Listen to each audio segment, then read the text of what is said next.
Hello welcome मेरे प्यारे साथियों। मैं आप लोग को अपने यूट्यूब चैनल SSTN पर स्वागत करता हूं। मैं आज आप लोग को मैट्रिक क्लास 10th के आपदा प्रबंधन का ऑल इम्पोर्टेंट लघु उत्तरीय करवाने वाला हूं। इससे पहले मैं एक वीडियो लेके आया था जिसका आपदा प्रबंधन का ऑल ऑब्जेक्टिव क्वेश्चन मैंने करा दिया था, ठीक है।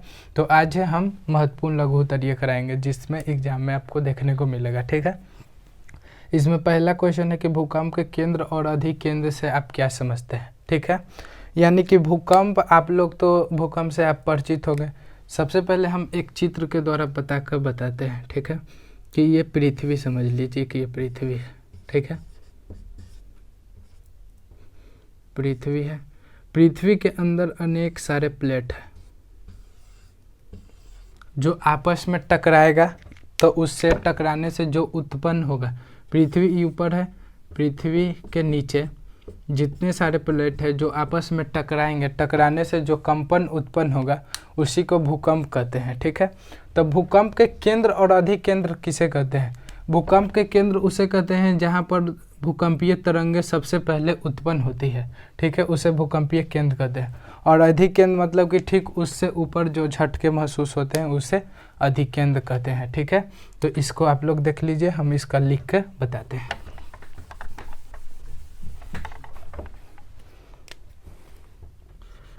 पृथ्वी के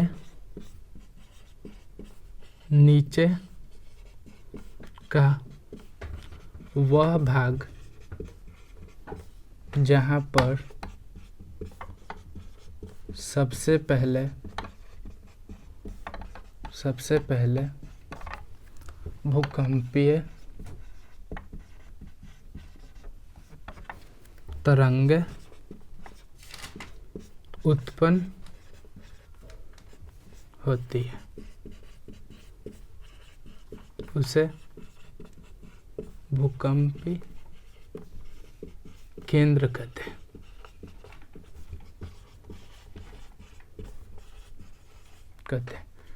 उससे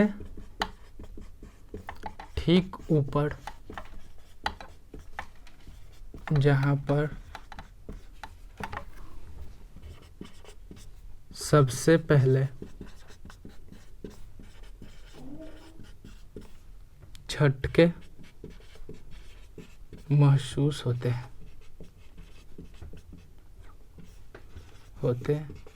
हैं उसे भूकंप अधिकेंद्र कहते हैं।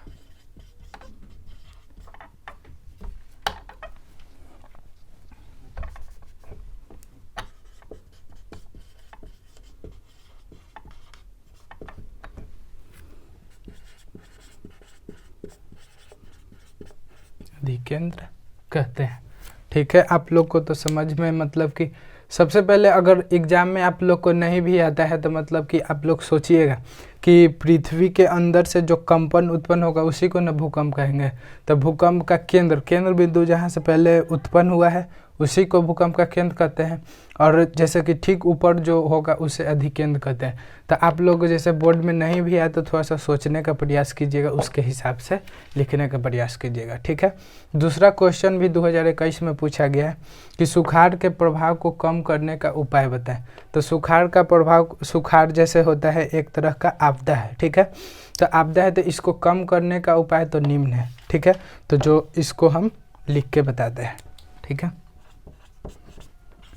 सुखाड़ जैसे ई क्वेश्चन है तो इस क्वेश्चन को आप लोग जैसे डायरेक्ट नहीं लिख दीजिएगा कि मतलब कि सुखाड़ के दो उपाय, मैंने पहला दूसरा ऐसे करके नहीं, ठीक है। हम लिखने का तरीका बताते हैं कि सुखाड़ के प्रभाव को कम करने का उपाय निम्न है। ऐसे लिखकर इसको इस तरह से एरो में दे दे। अब लिखेंगे पहला, ठीक है। पहला में बात करें तो इसमें क्या है कि वृक्षारोपण और सूखारोधी कृषि के करके उपाय करके सुखाड़ को कम किया जा सकता है। तो जैसे कि वृक्षारोपण और सूखा रोधी कृषि कर सुखाड़ को कम किया जा सकता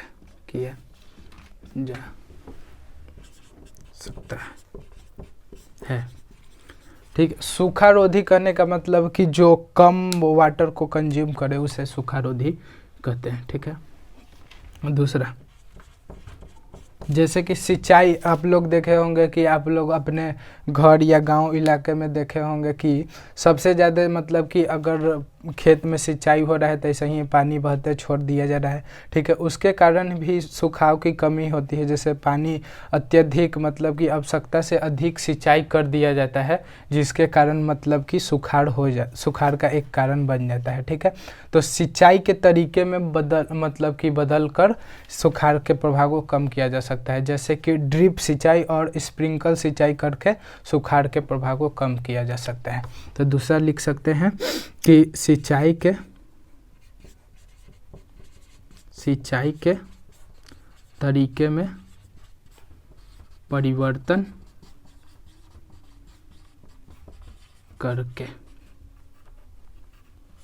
करके सूखा को कम किया जा सकता है। सबसे पहले बात करें तो इसमें पहला सिंचाई यानी ड्रिप सिंचाई किसे कहते हैं? ड्रिप सिंचाई उसे कहते हैं जैसे कि डायरेक्ट मतलब पाइप के थ्रू वहाँ पर डीप मतलब कि डीप करने का मतलब कि डीप करके छोटा छोटा बूंद डायरेक्ट उसके जड़ पर, जैसे पौधे के जड़ पर ही पड़े, उसे ही ड्रिप सिंचाई कहते हैं। दूसरा, स्प्रिंकल सिंचाई ये सब पहाड़ी वाले इलाकों में सबसे ज़्यादा पाया जाता है या देखा जाता है। स्प्रिंकल सिंचाई कहने का मतलब है कि जहाँ पर मतलब कि एक पाइप है, उसमें चारों पार्टी छेद करके और उसमें पानी दिया जाता है, मतलब फुहारे की तरह फैलता है। वो भी मतलब एक सिंचाई का प्रमुख साधन है। ठीक है, तो चलिए नेक्स्ट क्वेश्चन पर चलते हैं। नेक्स्ट क्वेश्चन है तीसरा नंबर की आकस्मिक प्रबंधन में स्थानीय प्रशासन की क्या भूमिका है, यानी कि भूमिका क्या है। ठीक है, ये इम्पोर्टेंट क्वेश्चन इसलिए लिखे हैं कि यह मतलब कि बिहार बोर्ड में मल्टी टाइम मतलब कि 2020, 19, 18, 17 इस सब में पूछा गया है। ठीक है, तो इसका इसलिए इम्पोर्टेंट है कि मतलब ये आप लोग ज़रूर से ज़रूर याद कर लीजिएगा। ठीक है, सबसे पहले बात करते हैं आकस्मिक प्रबंधन में स्थानीय प्रशासन की भूमिका। आकस्मिक प्रबंधन की मतलब कि कहीं पर आग लग गया, कहीं पर मतलब कि एक्सीडेंट हो गया, कहीं पर सुखाड़ आ गया, तो उसमें स्थानीय प्रशासन की सबसे पहली मतलब कि ऑन द स्पॉट क्या मतलब कि भूमिका है, उसी के बारे में बताने के लिए कर रहे हैं। ठीक है, तो बात करते हैं कि स्थानीय प्रशासन, चलिए लिख के हम इसको बताते हैं कि आकस्मिक प्रबंधन में स्थानीय प्रशासन की महत्वपूर्ण भूमिका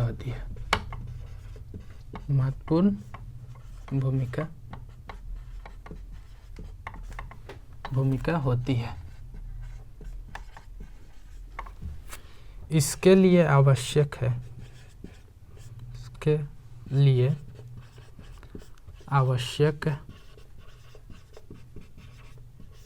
है कि वहाँ राहत शिविर का लगाए या निर्माण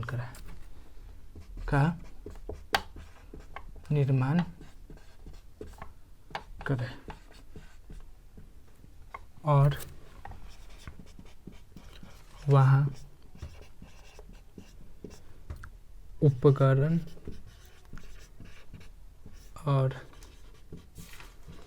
प्राथमिक उपचार संबंधित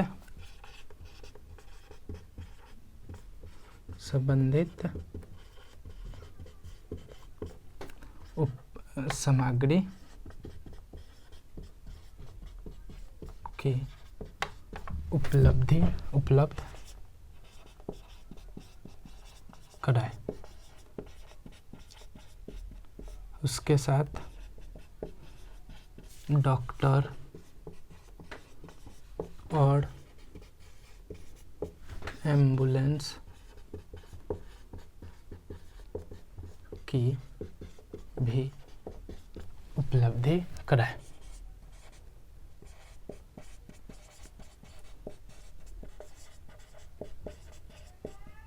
ये तो आप लोग को देखने में भारी भरकम आंसर लग रहा होगा, लेकिन पहले आप लोग अपने जैसे एग्जाम में लिखते हैं तो पहले समझने का प्रयास कीजिएगा कि आकस्मिक प्रबंधन में स्थानीय प्रशासन यानी कि जो लोकल बॉडीज है, लोकल गवर्नमेंट, ठीक है, तो उसका लोकल एडमिनिस्ट्रेटिव उसका क्या रोल है, ठीक है। तो आप लोग देखे भी होंगे मतलब अपने गांव में कि पहले राहत शिविर, स्कूल वगैरह में राहत शिविर लगाया जाता है। तो अपने से पहले सोचने का प्रयास कीजिए। राहत शिविर के बाद मतलब कि वहाँ पर जितना भी उपकरण जो प्राइमरी जो होता है उसको सब उपलब्ध कराता है और एम्बुलेंस डॉक्टर भी उपलब्ध कराता है। तो पहले आप लोग अपने सोचने का प्रयास कीजिएगा, उसके बाद क्योंकि मतलब कि ये उतना भी भारी नहीं है, क्योंकि सोचिएगा आप लोग तो लिख सकते हैं, ठीक है। ये बहुत इंपॉर्टेंट है, इसको रट लीजिएगा चाहे तो लिख लीजिएगा, ठीक है, याद कर लीजिएगा। दूसरा क्वेश्चन इसी में चौथा है, ये भी इम्पोर्टेंट है, विभिन्न शिफ्टों में आया है, ठीक है। बाढ़ को नियंत्रण करने का उपाय बताएं, ठीक है। आप लोग बाढ़ से तो परिचित होंगे, ठीक है। तो बाढ़ किसे कहते हैं? बाढ़ जैसे कि एक लिमिट या सीमा से ऊपर पानी बढ़ने लगे, ठीक है। जैसे कि लिमिट है इतना इतना से, जैसे कि एक लिमिट है यहाँ पर, इससे ऊपर बढ़ने लगे पानी, तो यही बाढ़ का एक रूप है, यानी कि बाढ़ इसे ही कहते हैं। जैसे कि एक लिमिट सीमा से ऊपर पानी बहने लगती है, उसी को बाढ़ कहते हैं, ठीक। तो इसमें ये क्वेश्चन नहीं लिखा है, इसमें लिखा है कि बाढ़ के नियंत्रण करने का उपाय बताएं। तो चलिए हम लिख के समझाते हैं। बाढ़ को नियंत्रण करने का उपाय निम्न है। निम्न लिख के से डैश, ये सब लिखना इम्पोर्टेंट है। अगर 2 नंबर के आएगा तो 2 को लिखना है, 3 नंबर के आएगा तो 3 को लिखना है, 4 नंबर को आएगा तो 4 को लिखना है, ठीक है। तो इसमें मतलब कि ऐसे लिखना ज़रूरी है, क्योंकि मतलब इससे देखने में थोड़ा अच्छा लगता है, ठीक। पहला कि नदियों के किनारे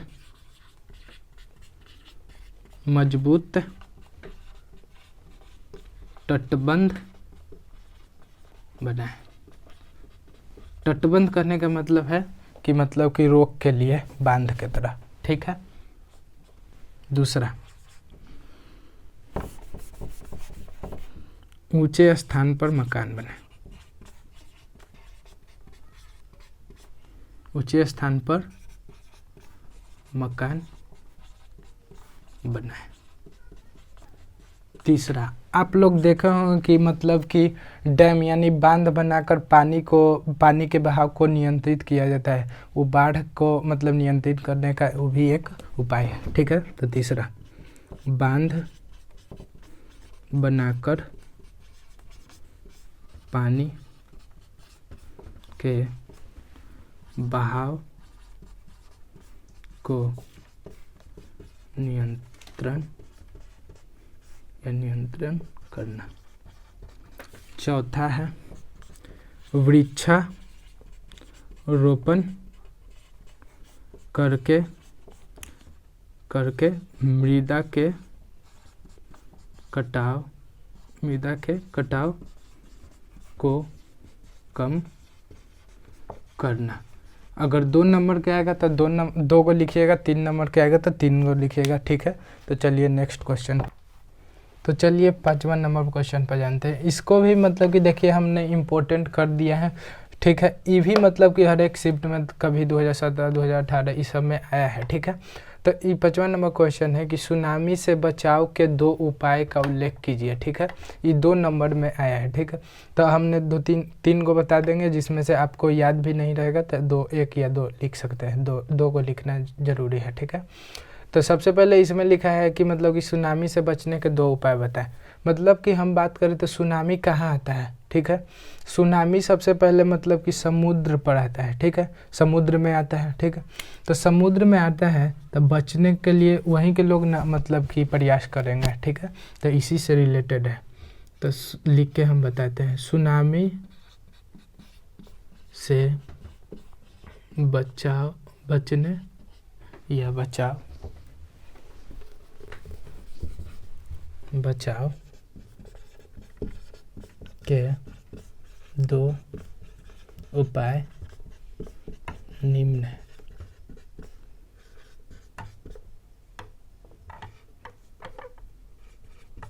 पहला, ठीक है, कि जो समुद्र तट इलाका है वहाँ उसी के समीप मैंग्रोव वनस्पति का विकास करना। मैंग्रोव करने का मतलब कि एक जैसे कि काई टाइप का होता है, वो जैसे समुद्र के अंदर होता है, उससे मतलब कि पानी को रोकता है, ठीक है। तो समुद्री तट के समीप मैंग्रोव वनस्पति का विकास करना। दूसरा, मतलब कि वहाँ के लोग हैं तो वहाँ के लोग रहेगा तो उसके लिए उसको प्रशिक्षित करना जरूरी है, ठीक है। तो ये भी हम लिख सकते हैं कि तटीय इलाके के लोग को प्रशिक्षित करना। दूसरा लिख दिए। तीसरा, मतलब कि तटबंधी समुद्री के नज़दीक जो कंक्रीट का इस्तेमाल करना। समुद्र के नज़दीक कंक्रीट तटबंधों का निर्माण करना, ठीक है। तो ये 2 नंबर का है, आप लोग 3 में से 2 लिख सकते हैं, ठीक है। जैसे कि हम समझाने का भी प्रयास किए कि वहाँ के लोग रहेंगे मतलब उसको प्रशिक्षित करना जरूरी है और उसके नज़दीक में कंक्रीट तटबंधों का निर्माण कराना जरूरी है, ठीक है। छठा क्वेश्चन है कि प्राकृतिक आपदा के विभिन्न प्रकारों की विवेचना करें, ठीक है। प्रकार मतलब कि जैसे कि कहने का मतलब है कि प्राकृतिक आपदा एक धीमे गति का होता है, एक तेज गति का होता है, एक विस्तृत क्षेत्र पर होता है और एक सीमित क्षेत्र पर होता है। उसी के बारे में वर्णन करने के लिए बताएं, तो हम लिख कर बताते हैं इसको कैसे लिखना है। सबसे पहले लिख देंगे, ये सब लिखना जरूरी है कि सुनामी से बचाव के 2 उपाय निम्न है, क्योंकि ये चेक करने वाले को लगा कि हाँ ये अच्छा लिखा है, ठीक है। प्राकृतिक आपदा के विभिन्न प्रकार होते हैं।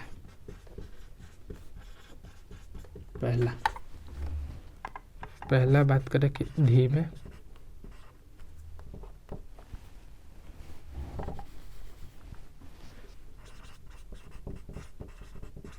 धीमे गति से परिवर्तन। धीमे गति से परिवर्तन आप लोग देखे होंगे कि स्थलाकृतियाँ में जो होता है ये धीमे गति के अंतर्गत आता है। अब पशुओं के लक्षण में भी परिवर्तन ये धीमे गति से परिवर्तन में आता है, ठीक है। तो स्थलाकृतियों में परिवर्तन। दूसरा, जीवों के लक्षणों में परिवर्तन।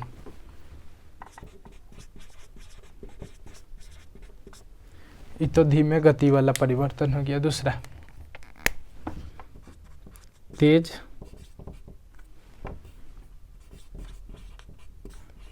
गति से होने वाला परिवर्तन।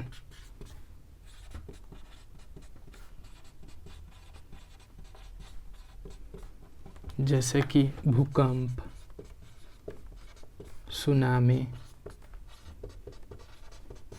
ज्वालामुखी विस्फोट।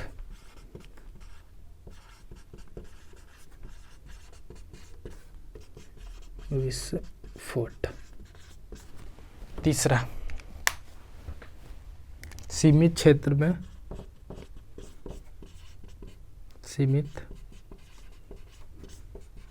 में होने वाला परिवर्तन।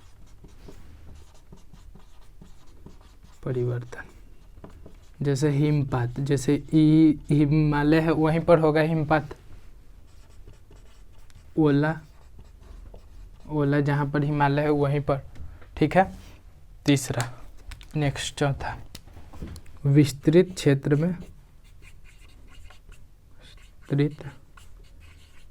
में होने वाला परिवर्तन। इसमें जैसे कि हो जाएगा विस्तृत क्षेत्र में, यानी कि तापमान में परिवर्तन और ओजोन क्षय में परिवर्तन। ये सब देखते हैं विस्तृत। ओजोन है जो पूरा वायुमंडल में है और तापमान भी है जो पूरा एरिया में कवर है, ठीक है। इसलिए विस्तृत क्षेत्र में परिवर्तन, ओजोन क्षय में परिवर्तन, ओजोन क्षय और तापमान में परिवर्तन। तो इसको अपने सोच के हिसाब से भी लिख सकते हैं, जैसे कि धीमे गति से हो गया, तेज गति से हो गया, और सीमित क्षेत्र में। सीमित करने का मतलब कि एक ही एरिया में जहाँ पर होता है। विस्तृत मतलब कि पूरा एरिया में फैलता है। तो इसको आप सोच के भी लिख सकते हैं, ठीक है। तो चलिए नेक्स्ट क्वेश्चन पर हम चलते हैं। ये सब क्वेश्चन बहुत ही इम्पोर्टेंट है, ठीक है, आप लोग रटते जाइएगा। नेक्स्ट, चलिए 7 नंबर क्वेश्चन को जानते हैं, ठीक है। कि सूखे को परिभाषित करें, यानी कि सूखा क्या है, ठीक है। तो इस सूखा किस पे डिपेंड करता है, जैसे कि बरसात पर। एक बरसात को जैसे मेजरमेंट किया जाता है सेंटीमीटर में, ठीक है। तो सेंटीमीटर में कहने का मतलब कि 50 सेंटीमीटर से वार्षिक वर्षा जब कम होता है तो उसे सूखा कहते हैं, ठीक है। तो इसको चलिए हम लिख के बताते हैं। जब 50 सेंटीमीटर वार्षिक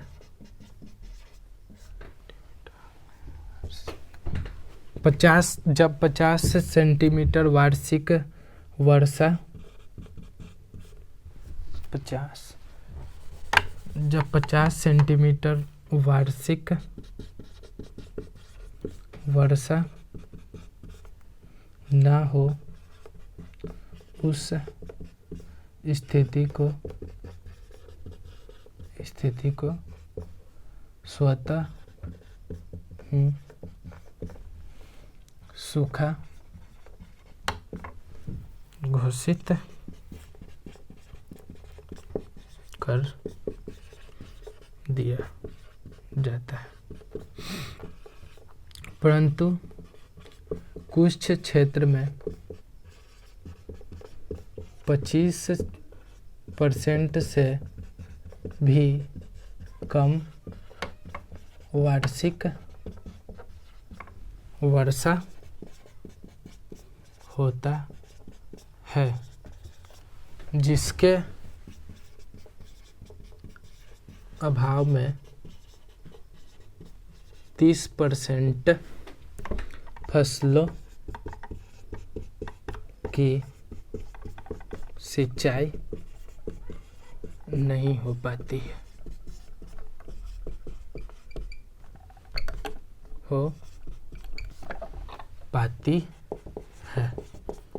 तो ये भी क्षेत्र सूखे के अंदर आता है, ठीक है। यानी कि 50 सेंटीमीटर से वार्षिक वर्षा ना हो, उस स्थिति में स्वतः ही सूखा घोषित कर दिया जाता है। यानी कि 50 सेंटीमीटर से वार्षिक वर्षा ना हो जहां सूखा घोषित किया जाता है, ठीक है।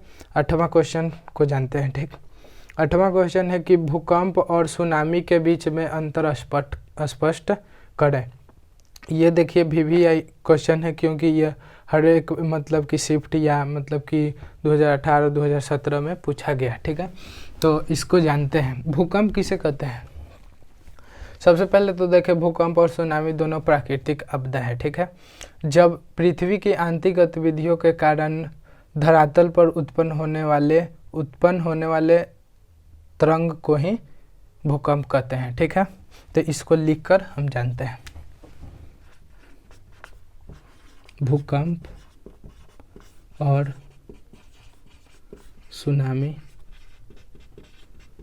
दोनों प्राकृतिक आपदा है।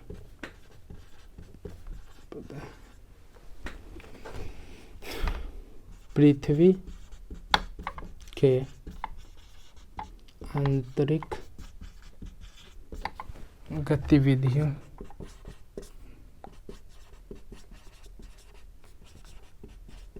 के कारण धरातल पर उत्पन्न होने वाले कंपन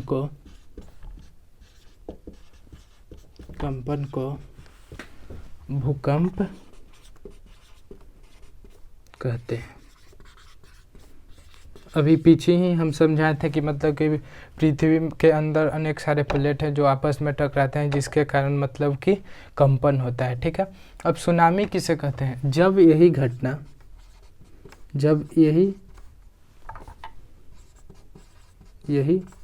घटना सागर या महासागर के अंदर हो, उसे सुनामी कहते हैं। देखें तो भूकंप मतलब कि धरातल पर उत्पन्न होने वाले कंपन को ही भूकंप कहते हैं। जब यही घटना मतलब कि घटना सागर या महासागर में होता है तो इसे भूकंप सुनामी कहते हैं। ठीक है, तो चलिए नेक्स्ट क्वेश्चन पर चलते हैं। 9th नंबर क्वेश्चन पर चलते हैं। चलिए नेक्स्ट क्वेश्चन पर चलते हैं। ये देखिए बहुत ही VVI यानी कि इम्पोर्टेंट क्वेश्चन है। ठीक है, 9th नंबर यानी कि भूकंप के प्रभावों को कम करने के 4 उपाय का उल्लेख करें। ठीक है, तो हम इसको लिखकर और समझाते हैं अच्छा से। ठीक है, सबसे पहले लिखेंगे कि भूकंप के प्रभावों को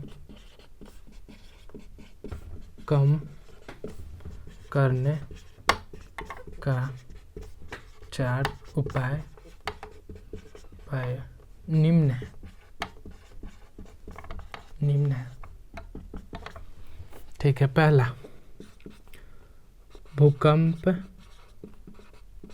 नियंत्रण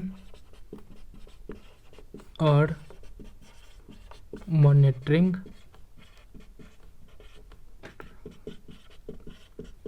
केंद्र का निर्माण करना। इससे ये होगा कि मतलब कि मॉनिटरिंग केंद्र करने से कि कहाँ कहाँ पर आता है, उससे जस्ट फौरन ही उसके उपचार के लिए मतलब कि टीम को भेजना। दूसरा, यानी कि भूकंप रोधी मकान का निर्माण करना। तीसरा, मजबूत पिलर देकर मकान छोटे एवं आयताकार बनाना। ये तो हमने देखा था, मतलब बनाना ऑब्जेक्टिव क्वेश्चन में भी देखे थे कि मकान को मतलब बचने के लिए मतलब भूकंप में कैसा मकान होना चाहिए, यानी आयताकार। ठीक है, चौथा, यानी कि सामुदायिक शिक्षा और संचार साधनों से लोगों को जागरूक करना। ये सब आप लोग के डेली लाइफ से रिलेटेड है, क्योंकि आप लोग देखे भी होंगे, सुने भी होंगे न्यूज वगैरह में। ठीक है, नेक्स्ट क्वेश्चन यानी 10वां नंबर, ये भी बहुत ही ज़्यादा इम्पोर्टेंट है। ठीक है, कि सुनामी के 3 प्रभाव का उल्लेख करें। ठीक है, तो इसको हम लिख के इसको भी बताते हैं कि सुनामी के 3 प्रभाव निम्न है। प्रभाव इस प्रकार है या निम्न है? इस प्रकार है। तो हमने पहले ही बताया था कि मतलब कि सुनामी कहाँ आएगा? समुद्र तट। ठीक है, तो इसमें पहला हम लिखते हैं कि समुद्र तट पर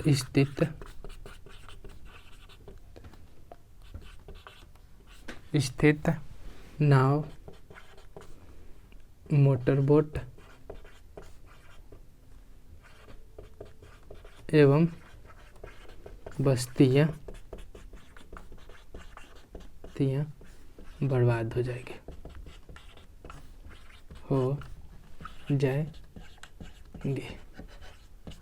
ठीक है। दूसरा, जैसे कि समुद्र पर डेस्टिनी, मतलब कि लोग घूमने जाते हैं यहाँ पर सबसे ज़्यादा, तो समुद्र तट पर जितने भी पर्यटक होंगे उसका भारी जान और माल दोनों की क्षति होगी। समुद्र तट पर स्थित पर्यटकों को भारी जान माल की क्षति होगी। तीसरा, जैसे कि आप लोग सुने होंगे कि नारियल सबसे ज़्यादा कहाँ होता है? समुद्र किनारे, तो नारियल के पेड़ को भी उखाड़ फेंकेगी।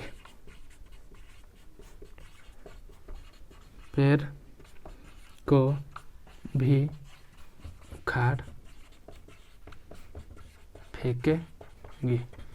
ये सब देखें तो मतलब कि मेरे हिसाब से समुद्र के किनारे मतलब कि ये सब प्रभाव है। ठीक है, तो आप लोग थोड़ा भी सोच के अगर लिखिएगा तो मतलब कि लिख सकते हैं पूरा अच्छा से। ठीक है, यानी कि समुद्र पर स्थित नाव या बोट बस्तियां बर्बाद हो सकती है। ठीक है। दूसरा, समुद्र पर स्थित पर्यटकों को भारी जान माल की क्षति हो सकती है। तीसरा, नारियल के पेड़ समुद्र के किनारे ही होती है। ठीक है, इस मतलब कि ये सब सारे क्वेश्चन देखें तो बहुत ही इम्पोर्टेंट है, इसको रटना है। और इसके अलावा और कौन कौन सा इम्पोर्टेंट क्वेश्चन इसमें है वो हम बताने का प्रयास करते हैं। हमने देखा कि मतलब कि 10 क्वेश्चन हमने बहुत ही इम्पोर्टेंट क्वेश्चन कराए। इसके अलावा क्या क्या क्वेश्चन हो सकता है, जैसे कि हमने बताया कि आपदाएं कितने प्रकार की हो सकती हैं। ठीक है, आपदाएं कितने प्रकार की हो सकती है, तो इसमें ऑब्जेक्टिव में हमने कराया था कि पहला मानव जनित आपदा, दूसरा प्राकृतिक आपदा।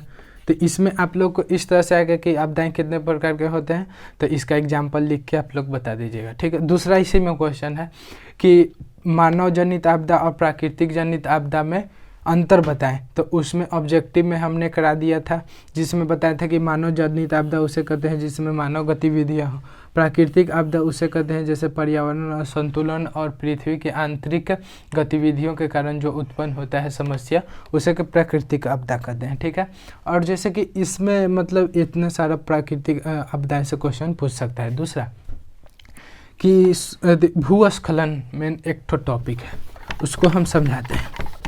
इसके अलावा क्या क्या पूछ सकता है उसको हम बताते हैं।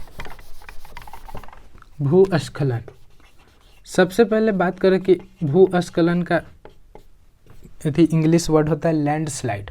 लैंडस्लाइड करने का मतलब है कि जो ये होता है हिमालय इलाका में होगा। हिमालय इलाका में करने का मतलब है कि जो हिमालय से जो छोटे छोटे टुकड़े गिरकर जो नीचे गिरता है उसका भूस्खलन उसी को कहते हैं। ठीक है, जैसे हिमालय पर आप लोग कभी कभी टीवी में देखे होंगे कि मतलब कि यहाँ चमोली में लैंडस्लाइड हो गया, मतलब कि रजौड़ी में हो गया, तो ये सब जो हिमालय इलाका में है वहीं पर मतलब कि भूस्खलन होगा। ठीक है, आप लोग को बता दें मतलब कि भूस्खलन का मेन कारण क्या है। एक तो गुरुत्वाकर्षण के कारण भी हो सकता है, दूसरा मानव गतिविधियां के कारण। मानव गतिविधियां कहने का मतलब है कि डेली लाइफ में मानव जैसे कि माइनिंग कर रहा है, वहाँ पर ट्रांसपोर्ट के रूप में बना रहा है और फैक्ट्री खोल रहा है, उद्योग कर रहा है। ठीक है, इसका मेन कारण। ठीक है, तो इसको रोकने के लिए क्या क्या उपाय हो सकते हैं। ठीक है, जैसे कि ये बात करें तो हिमालय वाला एरिया है। ठीक है, तो ये लैंडस्लाइड होगा। ठीक है, तो इसके जो रास्ते हैं उसमें पेड़ लगाएंगे पहला तो। ठीक है, जिससे रुक सके। दूसरा मतलब कि भूस्खलन रोकने के लिए जो इसमें पानी का बहाव आता है उसको रोकने के लिए एक बाधा का निर्माण करेंगे। ठीक है, तो भूस्खलन को हम इस तरह से रोक सकते हैं। तो भूस्खलन हो गया। जैसे कि प्राकृतिक आपदाएं, मतलब कि जैसे आपदा करना क्यों जरूरी है या आपदा से क्या समझते हैं। आपदा करना इसलिए ज़रूरी है या आपदा से हम ये समझते हैं कि अगर आपदा हम लोग नहीं करेंगे मतलब तो भारी जान माल की नुकसान होगा। ठीक है, आप लोग को जैसे कि ये पूरा क्वेश्चन हमने करवाया तो आप लोग को बहुत ही ज़्यादा इम्पोर्टेंट क्वेश्चन है। आप लोग इसे ज़रूर से ज़रूर रट लीजिएगा क्योंकि बोर्ड एग्ज़ाम में यहीं से क्वेश्चन देखने को मिलेगा। आप लोग को अच्छा लगे तो ज़रूर से ज़रूर बताइएगा, कमेंट करके ज़रूर से बताएं कि कैसा लगा और कैसा है। ठीक है, अगर अच्छा लगे तो चैनल को सब्सक्राइब करें और अपने दोस्तों को शेयर करें। जय हिंद।